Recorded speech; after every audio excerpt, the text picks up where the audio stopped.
first I want to start with a toast for the host with the most. Mr. Jones, thank you for putting this together on the fellas.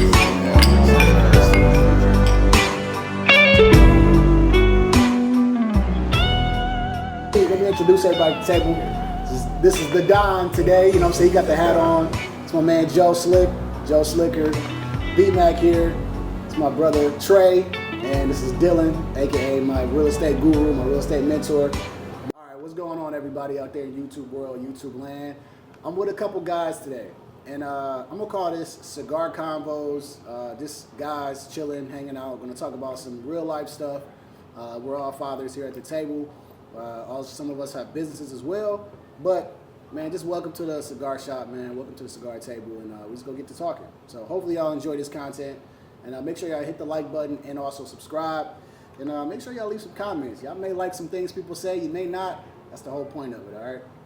Ain't no regulation, no cancel culture. We can say whatever we want to say. We don't have to call locker room talk. We just talk. We just start talking. Yeah, this ain't locker room talk. This is just talk. And I think it's good for just it's good for just men to just get together, just to talk as men. Because I feel like we don't really do that much. Yeah. I feel like we kind of keep things to ourselves, and we carry a lot. You know, we carry our families, we carry fatherhood, we carry relationships, we carry a lot of these things. We don't always just talk about how we want to talk about things, you know what I mean? So I think that's the first thing that was on my mind, just coming up here and seeing you guys and being like, wow, this is great. You know, I see my brother, I just see brothers here. Right. You know, all y'all my brothers. Absolutely. You know what I mean? This is how we get down. So Yeah. without further ado, what's up, fellas? Well, let's talk about it, man. Because I think you kind of go into a good point, and I think as men, I mean, we carry a lot, we do a lot, and we also get a lot of scrutiny and things like that. But one thing I wanted to talk about, because it's kind of like a learning experience for me, is like fatherhood, right? So I know we all got different lifestyles and things like that, but like as far as like fatherhood, what's some things that like I guess that you guys learned or still learning that like maybe somebody else may be interested in, or just share your thoughts on it. So like, should we start with my man, what do you want to go by? Donnie, DJ? It don't even matter. All right, we'll go with Donnie. You gotta be the Don. You gotta be the Don today, you know. So we'll just go this way, you know what I'm saying? Go this way, and then so just tell me like, as far as fatherhood, man. I mean, what's your thoughts on it and learning experiences? I mean, so as far as fatherhood, just expressing yourself more to the kids, you know, like as you mentioned, as men we keep stuff bottled up. But like when it comes to the kids, like sometimes they need to see that emotion, you know, like show them more love as far as like, you know, to your daughter or son or whatever the case is. I mean, that's really the only thing that I can think of right now.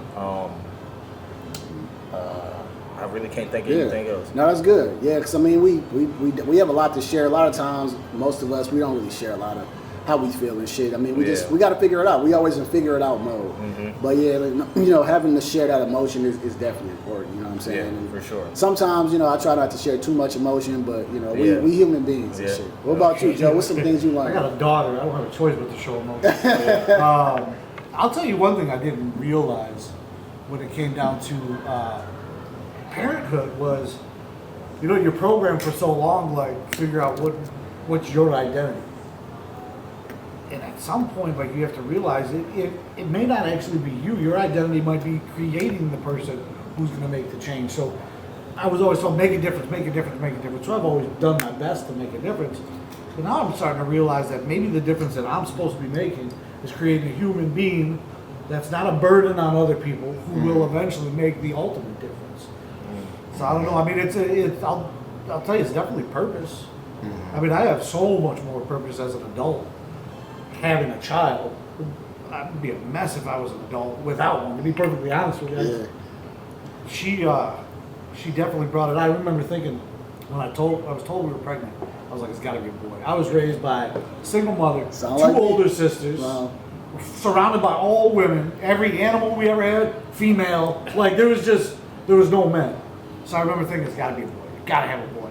And then the second I found out I was having a little girl, I was like, tutus and tiaras, let's go. What size tutu do I wear? Like it was I don't care. You want to paint my nails, do it. Yeah. It's but the purpose I think of parenthood is what's changing. Not what is the purpose, but the actual purpose of parenthood. So to me, that's kind of the most shocking part. Yeah. But so B-Mac, what about your idea of fatherhood, man? What's some things that you kind of going through, experiencing, man? Just like share with us, you know? So I think more or less fatherhood has taught me a lot, for sure, about myself, other people. Just thinking that I had the patience that I had and not realizing that I didn't have the patience that I needed to be a father. So learning to be patient and learning that, you know, the way that I was raised is not necessarily the way that my son should be raised. Damn. So, you know, like he said, single parent household, mother, all women, raised grandma, aunties, all my cousins, females, up until I got to a certain age and I started to hang around my god cousins. But just seeing how women operate versus how men operate with kids, it's a total different ball game. And learning, like I said, learning that patience, being that gentle parent where I'm like, okay, well, let's talk about this. Why do you feel this way? Why do you that? Instead of getting mad, hey, you don't need to feel like this. This is not right. Or hitting my child. I don't hit my child because I'm obviously bigger than him. So if I come up on him, he kind of cowers back. So I'm like, okay, well, you can't be like that to him because you are a bigger person than him. So learning that patience, I would tell anybody if they ask me, what's the biggest key to being a parent? It's being patient. Damn. Learning that patience. That's the biggest key That's to being a successful parent. Shit, man. That's very true, man. Because patience is tested every day with kids. I got two kids, 2 girls, and you know, I have to stop myself once in a while because you know we go through our own frustrations, and sometimes we got to take that step back. And it's like a selfless job, and I think that was one thing for me I had to learn. I mean, me and my brother, we grew up together, but we always were kind of like, you know, he was doing his own thing, so I'll be out in the house doing my thing. And I had to learn with kids, like, you can't be selfish. As much as you want to be, you got to be selfless. And that was a big thing. So what about you, man? What's your view on fatherhood? Things you've been learning. Well, first of all, my mom used to make me watch you. I used to have to like step into the, you know, patience role because this man was jumping over banisters and tearing up the house. That's a really long thank you he's giving me. Look, I ain't gonna lie, I was tearing up the house too. Yeah. He blames him. The thing that I love, man, is like fatherhood is really like, it's a blessing from God, man, because it's like we have so much power in just who we are and how our kids look at us. You know, like our kids look at us like a superhero. Like, you know what I'm saying? They're looking at this strong man who has this big, strong voice, this powerful presence. So just our presence in the house and our presence around our kids is just a powerful influence on them. Right. You know what I mean? And I have a daughter, but I'm thankful that for me, just me speaking to her in an affirmative way does a lot for her. You know, I don't have to like yell at her or berate her or anything like that because my role is to uplift her and to build her spirit up. But at the same time, teach her discipline, you know, teach her how to move, how to conduct yourself, you know, and it's a powerful thing, man. And sometimes, like you said, it's a selfless, sometimes it does feel selfless because we don't always, as men, get the shine with everything. You know, like, let's be real. Like, a lot of times, the mothers, they get, you know, all the glory for, first of all, giving birth to the children, which is an admirable thing. That's a powerful thing. I mean, I thank God for our women, man. Like, that's a beautiful thing. But it's like, as men in this world, like, we have a role that's like, we are like the backbone of our families. We are the backbone of our legacy. I mean, all of our kids carry our last names, and they're gonna carry that last name into the future. Right. So how we raise them is a testament to you, and to you, and to you, and to you, and to you. Like, so we gotta just be mindful of that power that we carry within ourselves. So for me, like, I think it's a blessing, man. You know, my daughter's 11. I'm raising a young lady. I'm trying to teach her, first of all, like how a man is supposed to conduct himself in the home, how a man is supposed to treat a woman, and just to treat people in general. So as she grows up, she'll see, okay, this ain't masculinity over here. Yeah. She'll be able to see, like, as she starts to develop those relationships, because she will develop those relationships, like, this is not what I want out of a man. If we have any of us that have daughters, you have two. I got one. You have one. I'm not sure how, you have one. So they're going to look at you That's the example. and they're going to try to find you in the man that they want to be with for the rest of their lives to take care of them. So I think that's a huge responsibility, but we are built to do this. So I think it's a beautiful thing, man. I embrace it. So I want to touch on a few things that you said before we go to my man's down here is, leading by example, like you said. During my regular work week, in the summertime, I take my son, he loves it. We go in the car, we go DoorDash. He loves it. But I inspire that in him because I like him to see that his dad has that hustle. Like, okay, he's not just coming home and sitting down on the couch. Hey, but you want to go out and you want to go DoorDash with me? Yeah, let's go. We go pick up the order. I leave him in the car when I go drop off. We go pick up the order. But I like to let him see, like, okay, my dad doing something. He's just not sitting down waiting for it. He's going to go get it. So leading by example is another great thing that you said, which I wanted to touch on. And like us that have boys, you have a boy, you have a boy, daughter. So you have a daughter. So like us teaching the boys how to be men and how to treat the women is another key factor too, because you can say, well, I'm treating my daughter what she wants to be respected or how she wants to be treated as a woman, but if the men aren't teaching the men how to treat the women, all your work is going out the window because they get used to being treated a certain way. Right. So I just wanted to touch on that because obviously I have a son, so I teach him, you open the door. Yes, sir. You always open the door for his mama. When they leave, when they go, the car door, he open it for her. Then he gets in the car and then climbs in the car seat, and then she got to buckle him in from the front seat.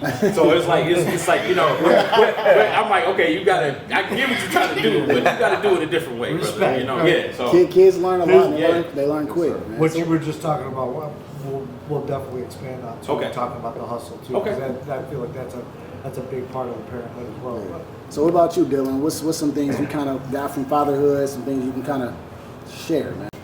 So for me, I've been a single dad for between 3 and 4 years now, and I think the biggest change was I have a daughter, so we talked about that, right? She's 10.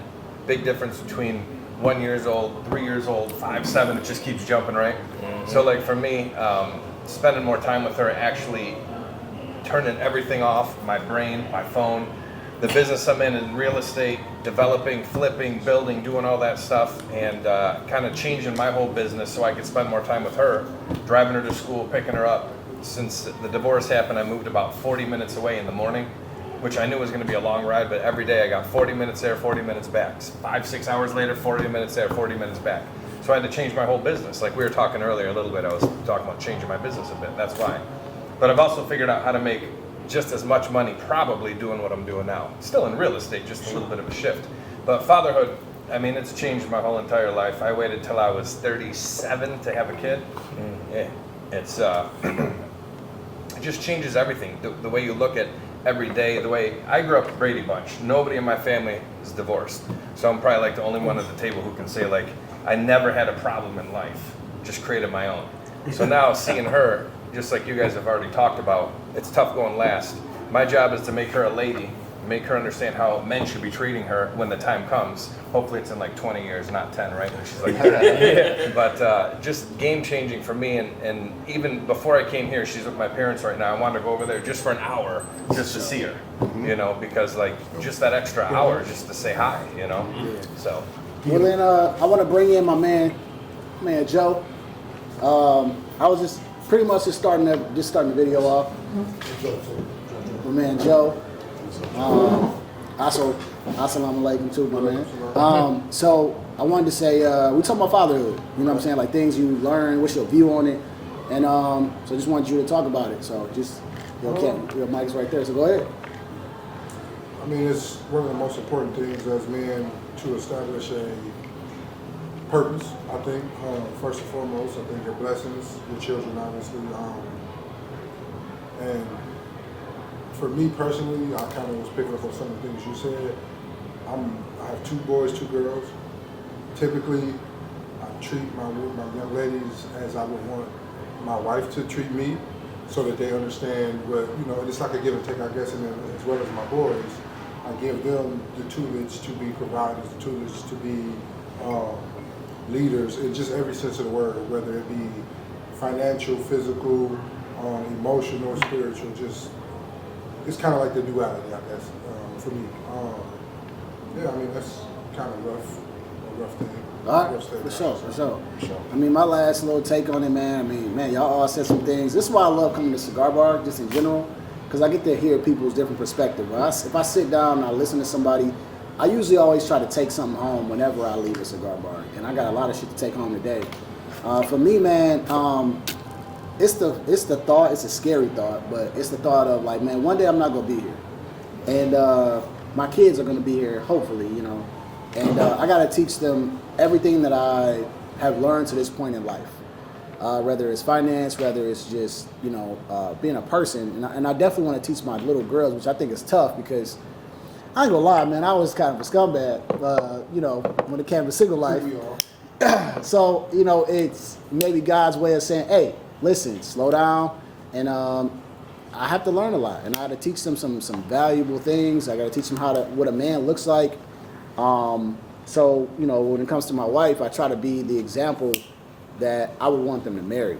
So, how I talk to her, what I do, things like that is what I'm learning to really hold as priority. But like you said, patience and legacy and all those things, man, it's tough, and it's kind of a thankless job. But at the end of the day, men know things that they got to do. I got to jump in on No, that, go ahead. because one of the things that we've all mentioned was teaching. I think the most important part of teaching is not teaching too much, because you got to remember, a lot of our knowledge, a lot of our experience, and a lot of what we are now is calluses from lessons that we learned the hard way. So my daughter walks around the house doing something stupid, and I know she's going to hurt herself, and my wife wants to jump in. No. Just give her a second. Let her hit her head on the banister real quick. Let her take that last step the wrong way. Like, you learn a lot of stuff on the pain that comes from the actual experience. So if we take away that pain, all it is just a thought. It's not an experience. So I think there is a big part of it too. Like, I would never let my daughter get seriously hurt. But I'm going to let her skin her knees. Yeah, I'm going to let her fall off her bike. I'm got going to let her know what it feels like to fall down, because if she doesn't know what it's like to fall down, she has no idea how to get up. 100%. Yeah. Awesome, man. Well, I think, that wraps up, that particular thing, man. A lot of great things you guys said too, man.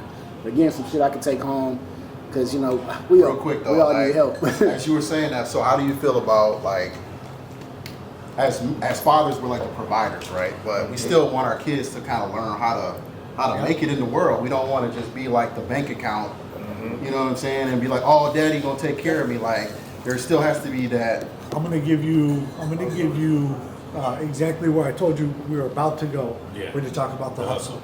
So, for all intents and purposes, I took literally the hardest possible route to get where I'm at right now, without a doubt. I had everything going for me I possibly could. It's like, nah, forget that. I'm gonna go this way instead. At this point right now, I realize something. Like, we all want our kids to be educated. We all want our kids to do well. We all want our kids to do great.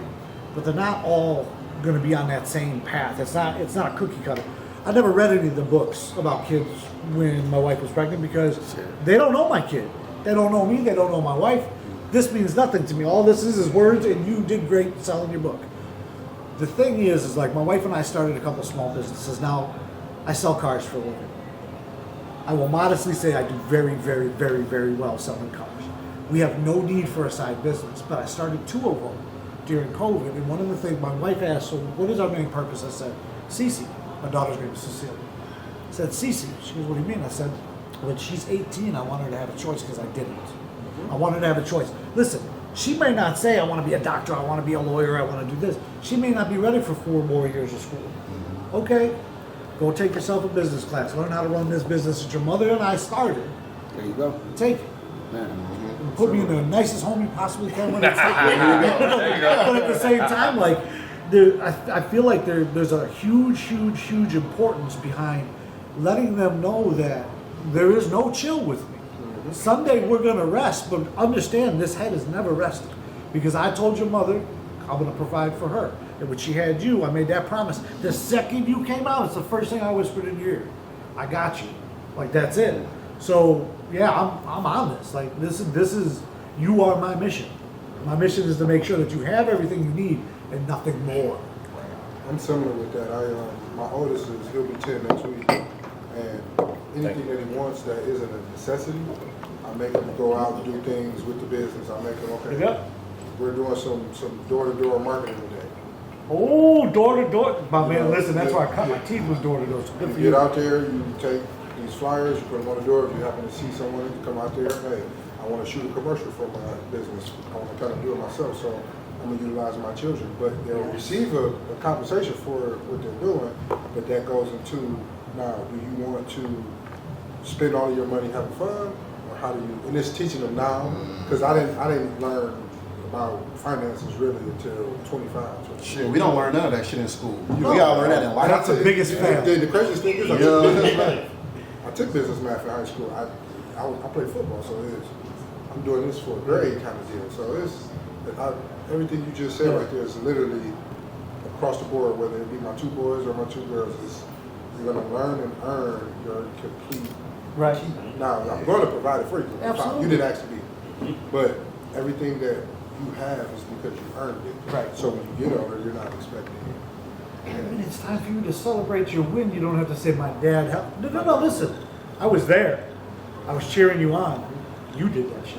All right, so man, we having a real good time here, man. So let's talk about, you talked about hustle, and we have some entrepreneurs at the table.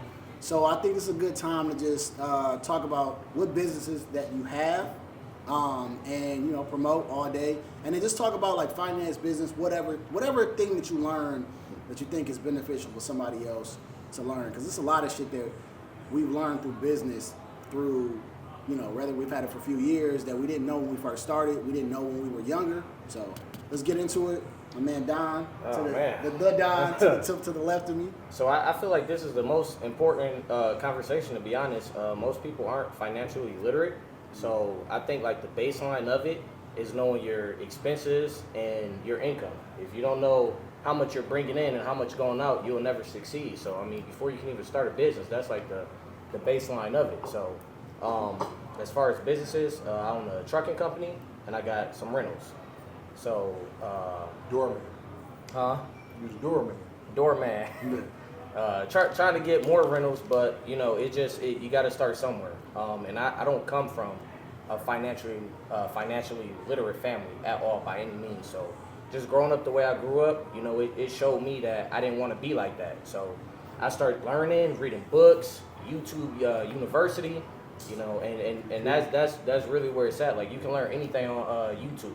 You know, you just got to have that drive. You got to have that motivation. Once you get that, that's when you start going places. You know, so that's really all I got. But I got there doing, so I'm a certified mechanic as well. I'm about to say, you can't skip. Yeah, I was going to let yeah. you skip by the mechanic. Yeah, I can't do that. That's So- the skill. So master technician, that's how I got there. That's how I built up, you know, my savings, you know, starting low, not having high expenses, but income coming in and just saving, building that nest egg. That nest egg comes first. Once you get that nest egg, that's how you go out, you start investing, you start doing this, you start doing that. House hacking, by far the best thing. That's like what really got me to, you know, level 10 was house hacking.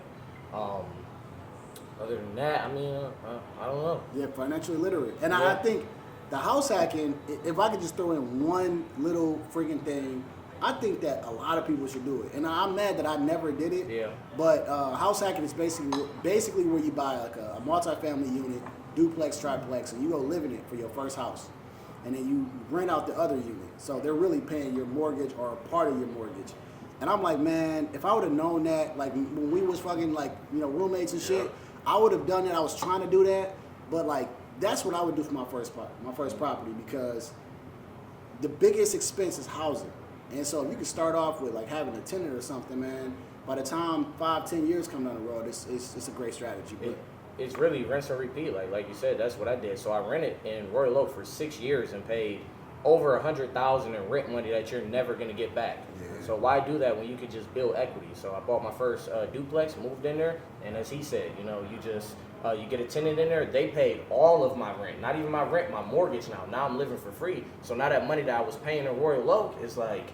Now I'm just in there saving, and then when I move out, now I'm cash flowing like, you know, amazing.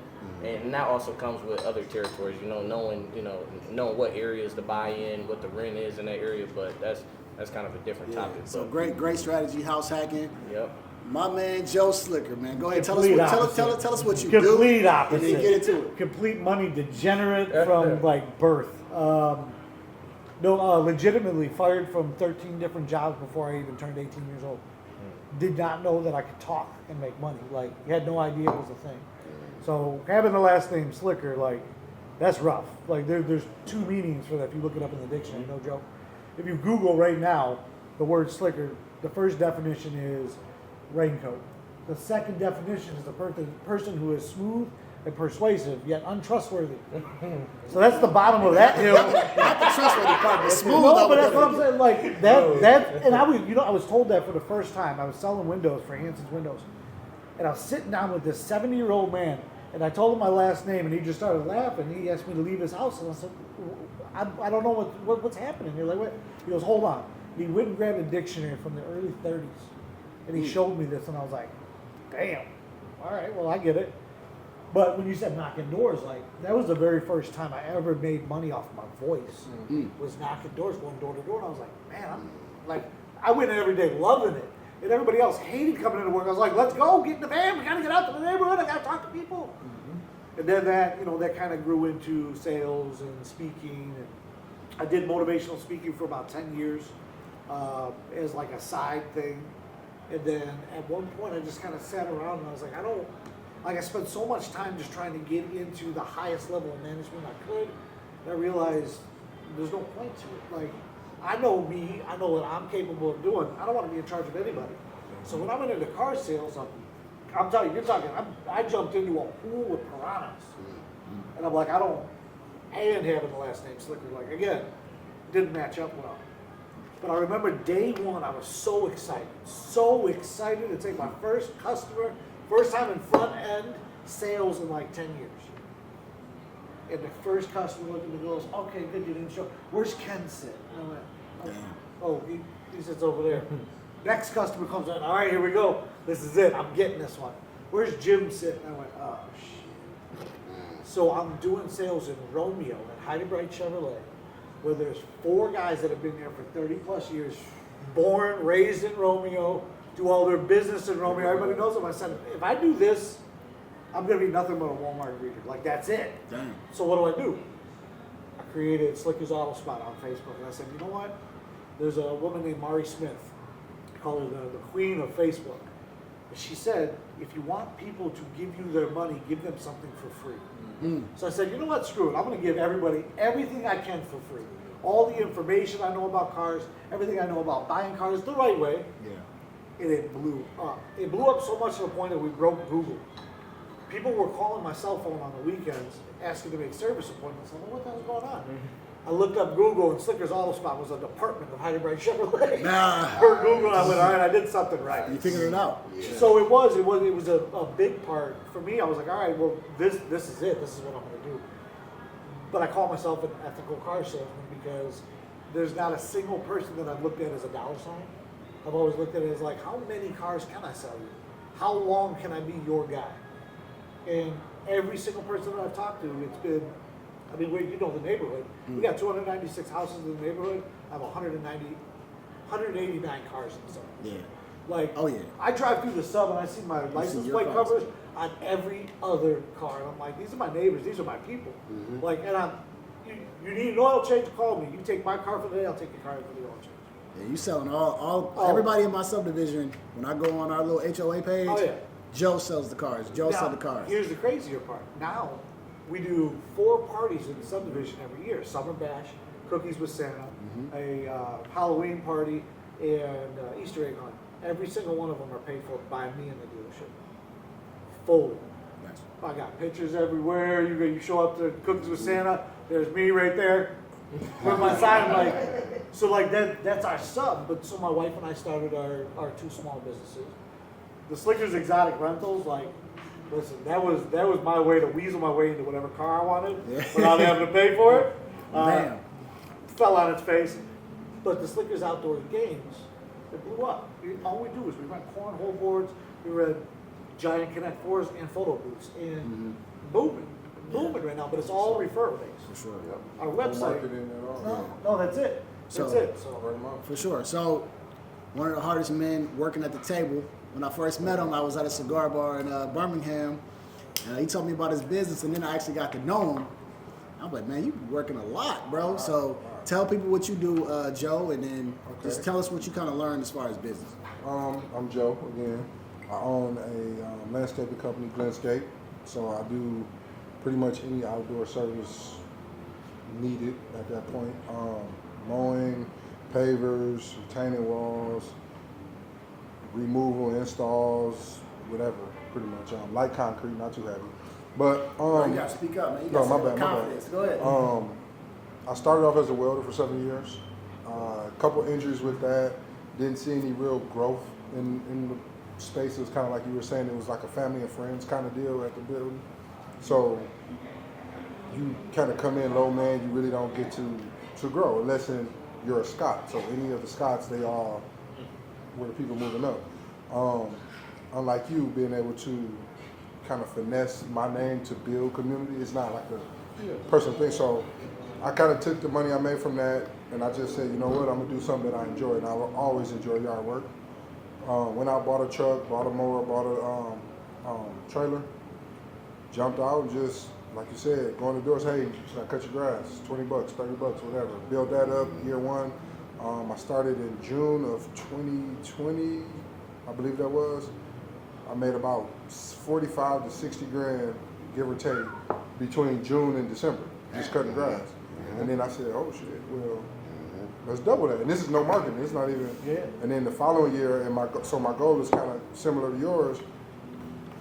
How long can I make, it is what it is. How long can I make money off of you, giving you the quality at an affordable rate? Right. And how can I use you to double my business? So if I have 6 doors on this street, this year I'm going to give you a sale, and I'm going to say, hey, and that goes to give us something free. I'm going to say, hey, if you can get your next door neighbor to sign up, I'll give you 10% off for the season per cut, or however you want your cut, and then I'll give your neighbor a flat rate for the season, rain or shine. They can go bi-weekly or weekly, and if they pay ahead of the season, they'll get an additional 15% off. And it's like, so it's, as I'm growing through business, I'm learning to market, come up with ideas, give things away that people want, and just, get money. I'm not afraid to get money, attack it, and just full scale, let's go. The word profit has been villainized and it never should have been. I mean, well, it's, you in business to make money. That's it. It's business. It's just business. One of the favorite things I like to tell people, there's no feelings in business. Business is completely set. There's no feelings. That's facts. And there's no such thing as a 50-50 deal. Somebody has to have more than the other. Just go in and get as much as possible that you desire or where you're comfortable, and do good by your word and keep moving forward. That's it. Absolutely. That's my good. biggest thing. B-Mac. So, I've been watching you, man. So recently you didn't pick up. Huh? You been moving groovy. Yeah. B-Mac, I done caught a couple stories, and so you didn't develop the business as well. Yes, sir. So on top of your 9 to 5. So Yes, sir. talk about a little bit what you're doing and what you're learning right now. So, By the way, I'm actually I'm pretty proud of my man out here doing his thing. Go ahead. Appreciate it, man. So, starting out as just my career path, I was doing apartment maintenance for about 5 years. I didn't really see any growth in it, and I got I got told about a job opportunity to work for the company that I work for now. I've been at that company for 10 years. I moved my way up from a service technician to a lead service technician. I work for Dyson. So I'm a sales and service lead supervisor. I have 2 employees under me. Our store is like 5th or 6th in the country in sales and service revenue. So I got to boast about that. but being a father and, you know, wanting to be able to provide for my family, I needed more. So I picked up DoorDashing a little bit after COVID because I'm like, okay, I need more. What can I do to make more? So I started picking up DoorDashing. Landscaping was something I didn't see myself doing, I'll be honest. But one of my friends got married. He has a house in Royal Oak, and then he has this regular home that him and his wife stay in. And he said, I need you to cut the grass every week if you want to do it. No problem. I load my lawnmower up in the back of my Ford Fusion. Bam. Drive it to Royal Oak. I cut his grass. Come over to Troy. Cut that grass. I bag up the bags. I load them in my trunk. Take them to my job. We got a recycle bin for yard waste because they come and cut the grass. I put the bags in there. Everything's good. I hustle to show my son that you can do whatever you want to do if you put your mind to it. So that led me to cutting his neighbor's grass at his rental property. That neighbor across the street, they see me out there hustling. You pulling this lawnmower out your car? Mm-hmm. Okay. How much you charge him? I charge him this much. But if you pay me up front for the remainder of the year, I'll do it for this much. There you go. Every week, I'm cutting 2-3 different houses. I cut my neighbor's grass, a 60-year-old man. I say, hey, listen, you don't need to be out here cutting the grass. It's hot. I got you. Found value. He found value. I got you. Don't worry about it. I'll cut your grass. Don't worry about it. Because I got to cut my own grass once a week anyway. I'll just come across and cut your grass too. You don't even have to pay me. This past week, he dropped off a check for me. $1,200. There you go. So Free work turned into Always. to profit. So now I'm into next year. I'm going to start my LLC. Give me a name, give me a truck, a mower, and a trailer, and it'll be my side business until I can get it big enough to where I can have an employee work it for me, and I can still work my 9 to 5, have that growing while I'm paying somebody else to work that job, and then I can start on my next thing. So sounds like a plan, man. And so, you know, right here I got my brother Trey working his way up through the corporate ladder, the 9 to 5, and just talk about the things you've learned, because I mean you've worked in freaking the defense industry, and now you're over to someone else. You don't have to discuss where you work, but you can just talk about what you've learned and the hustle, right? Because this is really what it's about. It's the hustle that you guys have, you know, that we're talking about here. Yeah, it's the hustle, man. And it's like I've worked 9 to 5 jobs, but the thing is, like we all talk about, is like, I mean, maybe unfortunately we're in a position in the world today where you kind of have to have a side hustle or something to kind of bring in that extra income to kind of help keep afloat. I have been fortunate, like even just in my 9 to 5, like even on the projects that you've done, I've been able to do landscaping work for those, and I actually found a joy in that. I enjoy landscaping, but also like I would say last 2 years, I've been seriously looking into starting my own power washing company. There's a lot of good information out there on YouTube, like how to get started. And I mean, there's guys out there making, you know, a couple grand a week just power washing sidewalks, siding, and that's kind of where I want to go as far as a side hustle. My 9 to 5, I work in engineering, so I work as a quality engineer for Harman International. So Harman is like a parent company of Samsung. So Samsung owns Harman. Harman, we specifically specialize in car audio. So JBL, like a lot of you guys know JBL, like the headphones, the speakers, and all that kind of. Yeah. So I review a lot of the specifications and the designs for a lot of the JBL products that get manufactured. And I enjoy that. But at the same time, it's like I make a great living, but I want to start incorporating another form of, I would like passive income, but I think going into the power washing industry will be a great little side hustle to kind of like kick in a little bit of extra money. So the thing is like, I mean, I'm 41.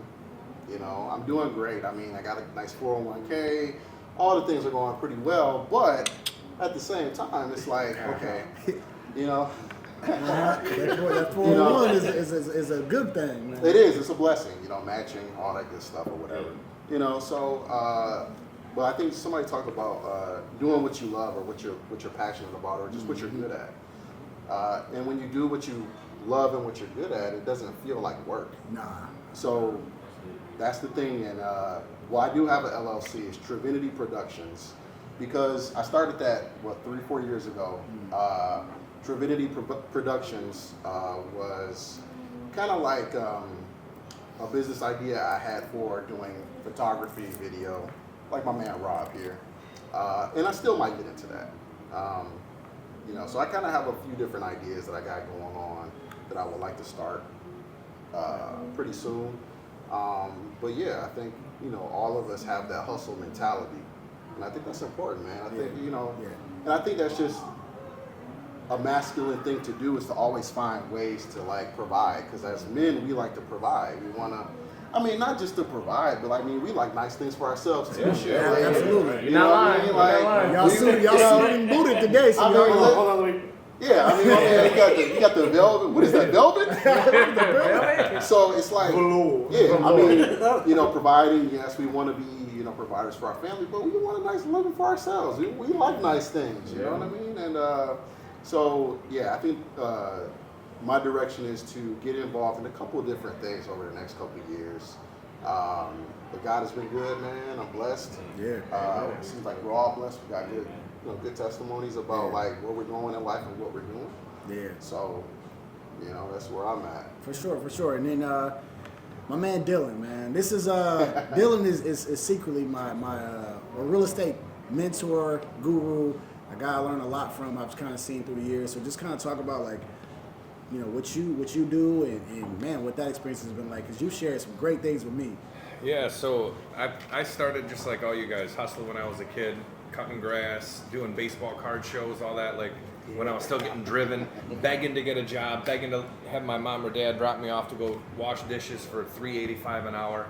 And then I started messing around in real estate in '99, so I always hang out with real estate people. So even to be at a table without real estate people, even if, you know, only some of us are in it, is weird for me. So I'm always like, they always call me an OG, because now all these kids who are like 30 and under, they're like, wow, you've been in since '99? I'm like, yeah. I was 8.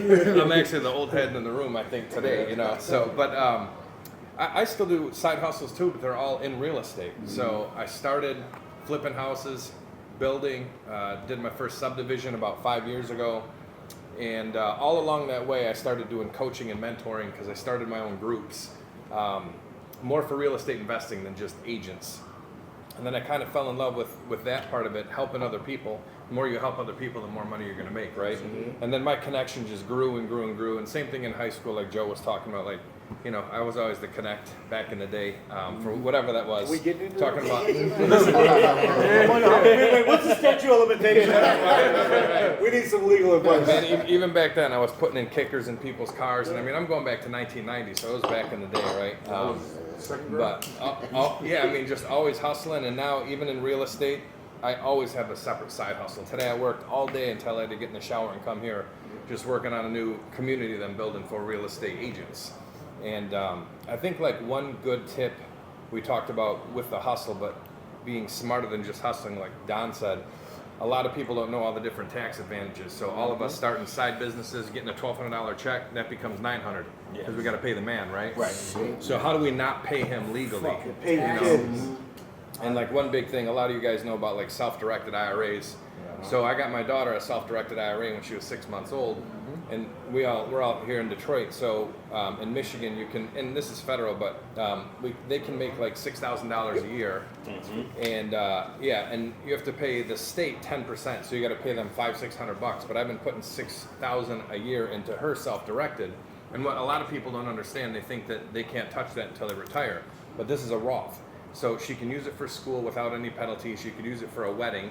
I want her to go to regular school, but if she doesn't, you know, because she's 10, what's going to happen in 8 years? We don't know. Right. You know, we all want our kids to, I mean, we all should be growing, you know, mentally all the time also, and, you know, getting in better shape physically. as men, but we want them to keep learning, right? So whichever way that works, that's the way you do it. But the more money, and I help facilitate a nationwide mastermind of real estate investors and agents, and the top people in this group are doing 2,000 or 3,000 deals a year, buying and selling. Oof. So these dudes are way up there. A couple of them, they raised a couple $100 million. So I help coach those dudes, which is crazy, right? But I can see things they don't see because I'm not in the smoke that they're in, because they got their own problems. And the big thing they all do, number one, is they all have passive income, right? They all step out of what they don't want to do, have other people doing what they don't want to do, but they're masterminding that business, right? And building things for people. But the other thing is just learning all the different things that they're never going to tell us in school, unless we go to prep school with Donald Trump's son, right? None of us knew that stuff. They didn't teach us that, no matter where we went. So I think learning that and teaching that to the kids, and I used to do a lot of high school mentoring before COVID, and that's what I would teach those kids. I always had high school boys who were seniors in business class. And that was the big thing I taught those guys, and they weren't taught any of that stuff. They just taught how to play video games. They all either wanted to go to the NBA, NFL, or be video game designers. And I'm like, you're not going to do none of that stuff. You can, not that you can't. Keep pushing. Right. I mean, put that weight on you and walk with it, right? And do your squats. But it's like you also got to be realistic, you know. So I think that's just the big thing is keeping as much as you can and not giving it away. That's how you do it. Yes, sir. And so just to end the topic off, like, so what I do, man, I got a 9 to 5. I'm in healthcare IT, and I developed real estate as my side hustle.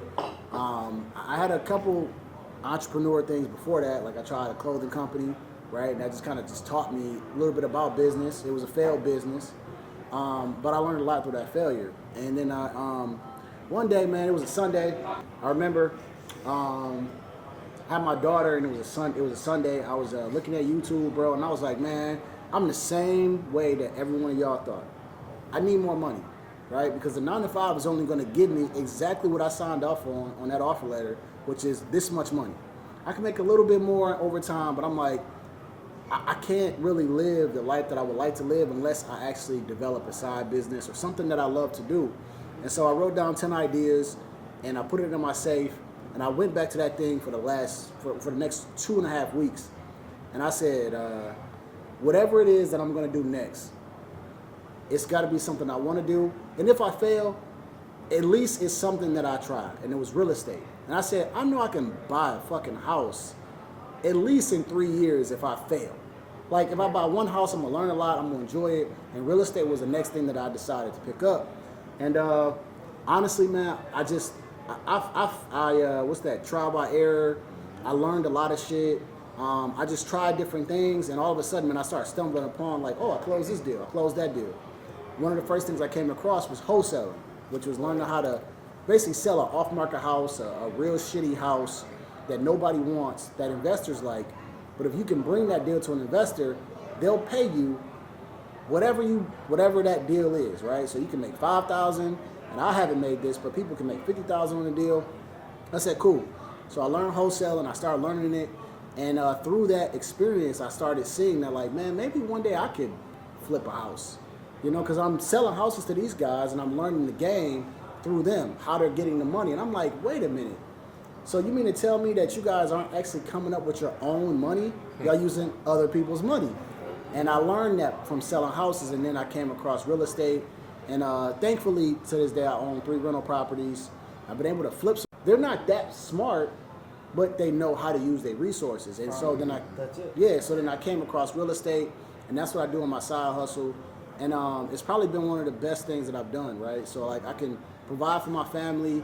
It's multiple streams of income, and it's something that I plan to leave to my children. And so it's been probably one of the best decisions I made, which was developing another business to be able to say, like, damn, this is my own. This is me. Like, yeah, I go to my 9 to 5, I enjoy what I do. It's still work, but I'm like, this is me. Like, this is my own. So I've learned a lot of experiences. Taxes fucking suck. Yeah. I'll just tell you that right off the bat. But I'd rather deal with the fact that I can make as much money as I can make in a year. Because that's really entrepreneurs, the people that I looked at that were in my life that was making a lot of money, it was entrepreneurs. It's no limit to what you can make as an entrepreneur as long as you can provide value to that person that needs that service. Right. They need landscaping. It's simple, but as simple as it is, they need it, and it's many people that need it. They need cars. You just right there in the spot. You provide that value. They need real estate, right? You need to be able to actually drop off packages to people. It's simple, but it's like, you know what? When I find that value and what people need, they pay for it. And so I found real estate, and so I've been doing real estate for the last 7 years, which is crazy because time just goes and it just does this thing. Like right now we're in December, and I'm like, bro, I was just in January.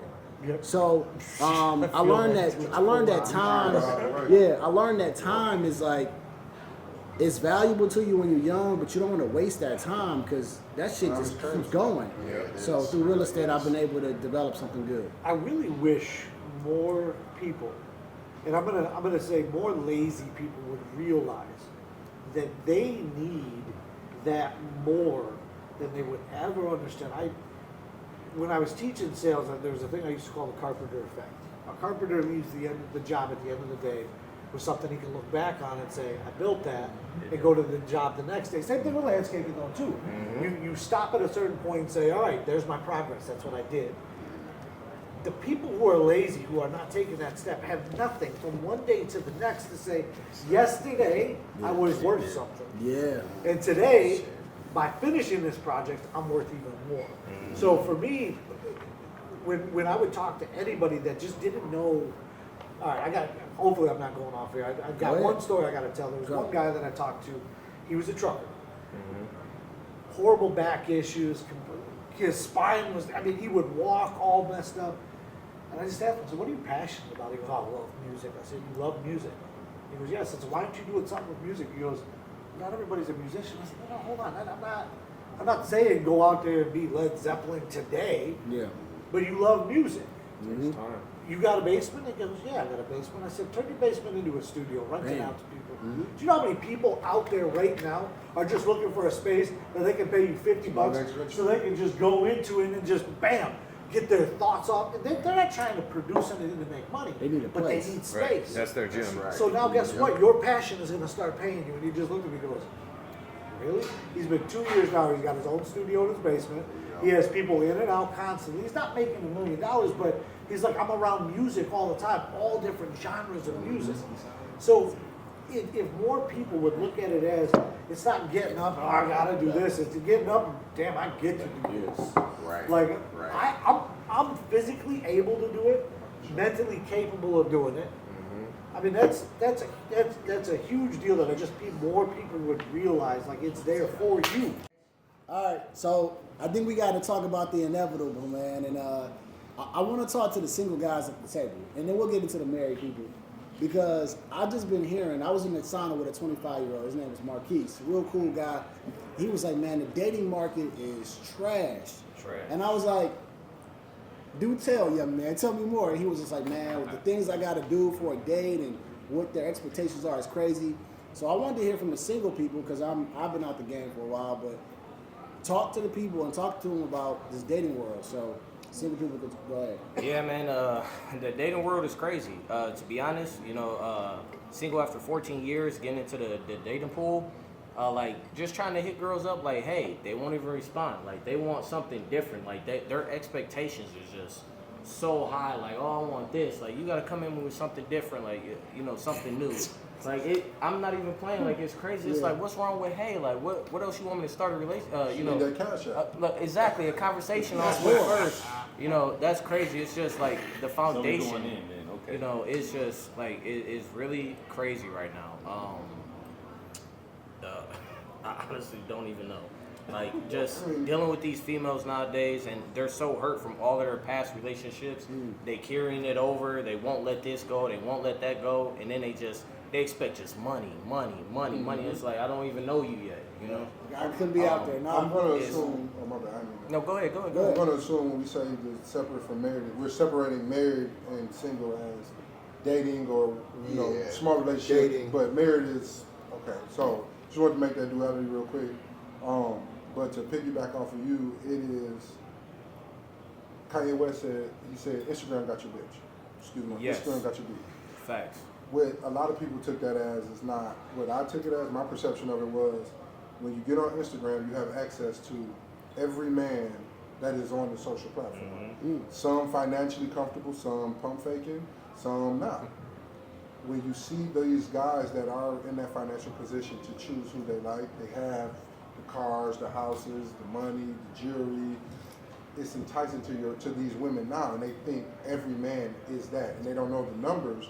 But that's just 1% of the population. That's not even just your local area. You don't know how many 9-figure men are in your area. You don't know how many 100,000 a year men are in your area, right? Yeah. So I think their mindset is warped to see this all day. Every time they scroll, they see this, and then they go out to the real world, and it's like, well, hey, I do 80 a year. You know, I work hard. I take care of my responsibilities. I have enough to go on a vacation twice a year. It's not, you know, we're not Elon Musk, but I can take you to a nice steak dinner once or twice. We can go somewhere and sit down and have a cocktail and listen to some jazz, but it's not a daily lifestyle, but it's a lifestyle. Right. And I think that's kind of similar to what you're saying. It's always cash forward and everything. Well, money. Well, wait a minute. Am I a good person? And like you said, pump faking. Like just because I don't show this on social media, and I don't have a big social media presence at all. I think I got like 12 followers or something like that. If it's not, you got Yeah. that. I don't show that side of me. You know, I am who I am, and I like living in my life. I don't take pictures. I don't do videos, but you know, I have nice things, but it's not like I don't like flossing. You know what I mean? Like I like doing what I do. But like the women want to see you floss. Oh, you don't have this chain. You don't have that. You're not like this guy. These thousands of guys that's in my DMs. You know, and I'm not gonna be like that guy. So if that's what you're looking for, But those guys aren't even like those. They're guys. not. They're You pump got faking, like you said. You got the two E's: the entitlement and the expectations. Everything is completely off. Completely off. So I'll let y'all two speak, man. So what's the dating world like right now? B-Mac, if you want to talk about it. So, I'm new to the dating world. 10 years, I was in a relationship. A little bit less than that, 10 years. I would say it's more or less just exactly what they're saying. Like everybody is in this high value phase. They need a high value man. They need this, they need that. But what comes with the high value man is the hustle. Yeah. So if you can't respect my hustle, then how do you want a high value man?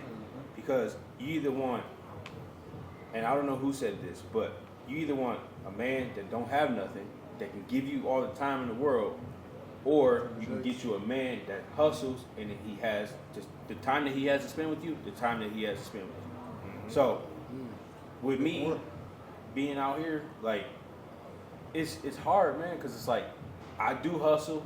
I have my son majority of the time. I'd rather spend time with my son than I would tricking my money off. I want to make my money work for me and not spend it frivolously like I used to back in the day. And a lot of women don't understand that. They want you to, okay, we can have conversations on these dating apps. Okay, well, what would you take me on a first date? Why is that the first question you asking me? Yeah, what's this first date thing like, man? Because I'm hearing McDonald's. like I'm hearing Cheesecake Factory they ain't cutting in, and certain things ain't cutting in. Like what's? So I took my wife on an ice cream date the first time we fucking met. and see, and that's what I'm saying. So it's like in the summertime, like you got stuff you can do, like you know, you can get ice cream, you go for a walk in the park. This is our time to get to know each other. Correct.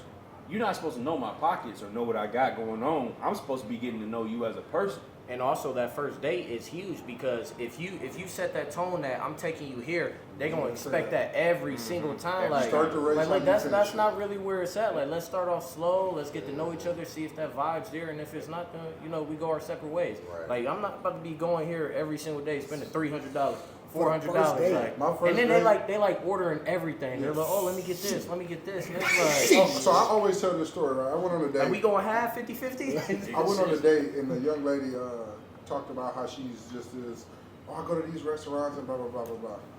And we go and I get what I'm going to order. So the waiter goes to her, she says, well, what would you like? And she goes, salmon, right?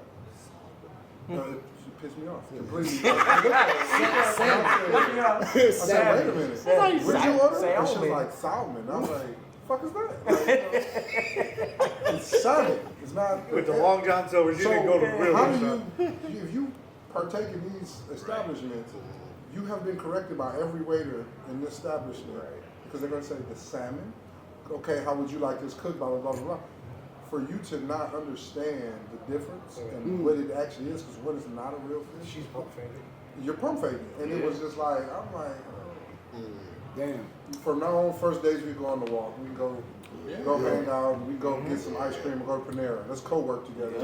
So, well, that's a big thing too, though. You call it a date, and there's an expectation. Yeah. You say, listen, I'd like to get together with you. Let's just I'd chill. like to chat with you. That's the interview for the first date.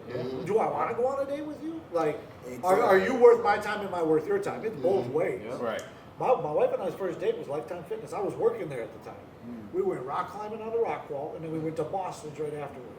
And I knew, so I was on my new walk with Christ at that time. I was like, I knew, if I don't drop it to her right now that I'm on this walk, everything's going to be fake moving forward. So I told her, I said, hey, I listen to Christian rap. She goes, you like Lecrae? I was like, I love Lecrae. Lecrae's Boom, dope. done. Second date, Bible study. It was over from there. All right, cool. Go ahead and give your quick take on the dating world right now. All right, well, I mean, I am like 6 months into a relationship. So I was single I've been single off and on. My longest relationship was 10 years. I was married, got divorced.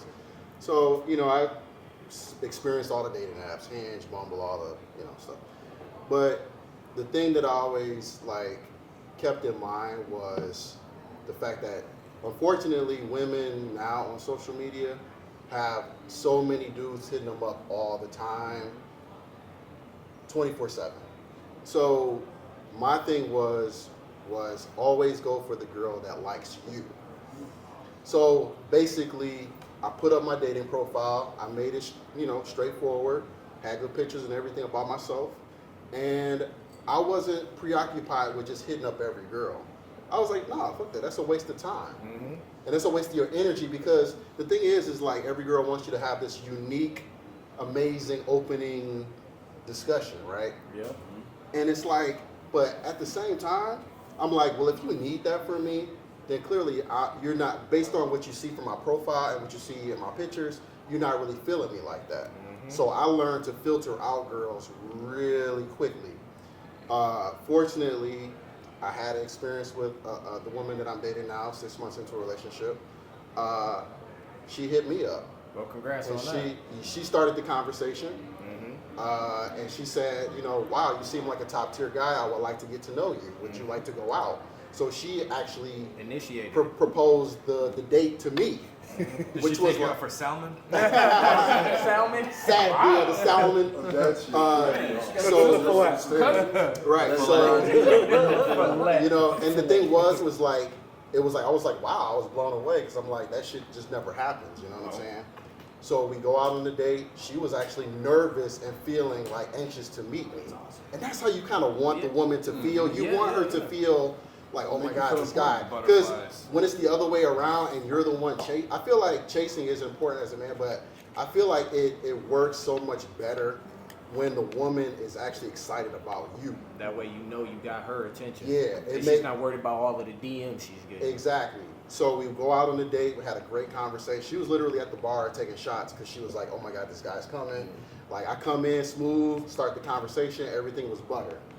We got into a great conversation, had a lot of things we hit on common. She literally took out her phone and deleted her dating app. Was like, all right, bet. Like, I like this. Let's see where we can go from there. So that's how it started. I was like, damn, okay. right? you go. So So the thing is like, put your best foot forward. Let these chicks kind of swim around. Let the one that's really let the one come to you. I mean, I know a lot of the shit is out there like, oh, you got to pursue these girls. Fuck that. Yeah. Oh, Well, the facts, problem facts. now I'm too curvy. is, Go ahead. what I was just gonna say is the way they take it now is completely different. Yeah. Completely different. So where hitting on a girl before or showing interest before is now creepy. Yeah, Like, yeah. So you talk, I'm a stalker? That's Listen, because you it's can't- too you can't go easy. You stand guys can outside do it like somebody's this. We had to roll up window to the with a gas station. Be boombox. like, let me pump that gas for you, girl. Exactly. Yeah. Oh, Right? Yeah. pepper Nah, spray. I know. She ready. She like, hold on, let me get in my bag. Right. Yeah. So it's like, So you this have. gas station, this guy said hi to me. What a Exactly. creep. And the thing Like, about it too, we got to keep Really? in mind that Okay. women genuinely want relationships. Yes. And I mean, we do too. But women are hardwired to want a relationship with a confident, secure man. So there's a lot of them out there who are just kind of like hot girl summer. They just want to fuck around. You got a lot of them out there. I'm doing that right now. I'm not gonna lie. You got. I mean, and that's fine. If you want to go and have a good time, that's cool. Have a good time. Right after this. Yeah. You gotta stop bragging already? Yeah. But it all depends on what We you're married. looking We for. don't want to hear that. Yeah, it all depends on what you're looking for, right? So if you're looking for like someone that is truly, if you're looking for a relationship, then yeah, you kind of have to take it slow, find the right person, and let her express a little interest in you too, and it makes it so much easier, man. And it's like the dating market is just so shitty, you know what I'm saying, on both sides. I don't think dating apps really work that well. On both sides. It's not really catered to real interaction. Yep. It's real surface level and like, okay, yeah, it's marketing. You have to market yourself and do all this type of stuff. Yeah. So yeah, that would be my advice as a man. Just put yourself best foot forward, put a great profile out there, and just kind of just sit back, man. Yeah. Don't be like thirsty for these chicks, because they all dealing with the same shit. They all going out on shitty dates with dudes. Because I guarantee you, if you find the right girl, she's going to tell you, oh my God, like I've gone on these dates with these guys and they're just like not about, I've had that. And they'll tell you like the shit that they deal with that they can't find. And then when they find it in you, you stand out. Yeah. You know what I'm saying? So that's my best advice. That's my same situation. That's this right here. This is the last topic, and I appreciate all y'all, man. I think it's a lot of great advice, man. Again, just hearing men kind of speak, just being unfiltered, you know. What about the married? What about the married man? What do we got to say about that? He's trying to save his ass. I know. He's trying to move on. Wait, is he married? So we got a couple married people at the table, All right, there you go. and why don't speak about your experience, and then me and Joe go around. So I was with the same lady for 15 years, married for 10, had my daughter, and the last 6-7 years since my daughter was born, things just got worse and worse. No arguments ever. Nobody ever raised their voice, but we just, you know, those old school sayings like ships in the night. Yeah. Like, she's from a different country. I knew all that coming in, right? And I wanted to work. You know, that's what I did. So we grew apart because she didn't want to hear about my business. And if you guys know me, I have 0 friends who aren't business friends. This is all I do is talk business, even just like this. And then you end up talking about sports and everything else, but it all starts with that business because we're all driven, right? Yeah. Because Jay picked, like, everybody here is different, but we all have that same drive. It's kind of weird. I'm sitting here seeing this. I do a lot of podcast interviews too, and it's like, these guys are all the same. It's just a little different story, right? Yeah. So then I was single for about half a minute, and I was like, what am I going to do? Because I got this little girl now, right? And I had a real house and car, everything. And I gave it all up. And I went and moved into an apartment. Like, nobody knew. He didn't know, nobody knew. Because I was, like, ashamed. Because, again, going back to this men being kind of wimpy and hiding our, our feelings, I didn't want people to know because I thought it was a failure.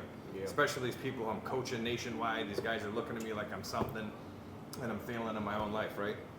And then I just kind of fell into something that someone I'd known for a long time but didn't think it was going to happen. Never thought that.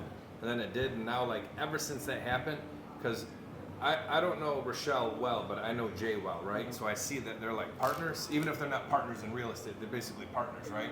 Because she's behind him. Now that's what I got. I got somebody who's my partner because she's pushing me. And, like, just me coming here tonight. Yeah, she's never going to tell me what I can and can't do, but she's like, go get stupid and I'll come pick you up. Or if you're tired or bored, she's like, just tell me you're the old one in the room and you got to leave early, right? And she knows Jay, so she's like, just go have fun, But for me, I spent 6 years, and it's nothing against my ex-wife because we're still good friends and all that, but I spent 6 years like miserable. Yep. And then I was like, I'm just going to stick it out till she's 18. So that would be another 8 years. Because I don't want her to see, because we all know girls who don't have dads, right? Yeah. Easy target. Even if you're a good dad, He said easy target. you're not in the home to be the bad person. Right. That is true. So I had to show her who I was, and I didn't date anybody. One and done, and that was it. And luckily, I've been the luckiest thing that's ever happened to me, honestly. Yeah. So.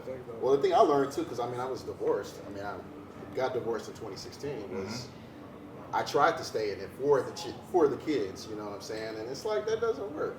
When you stay in it for the kids, You you're can only not hold your breath genuinely. so long. Yeah, you can only hold your breath for so long, and it's just not going to work. So the best you can do is be in your child's life. The one thing that I learned is be in her life or your children's life as much as you possibly can. You know what I'm saying? Cover them, spend time with them, invest in them.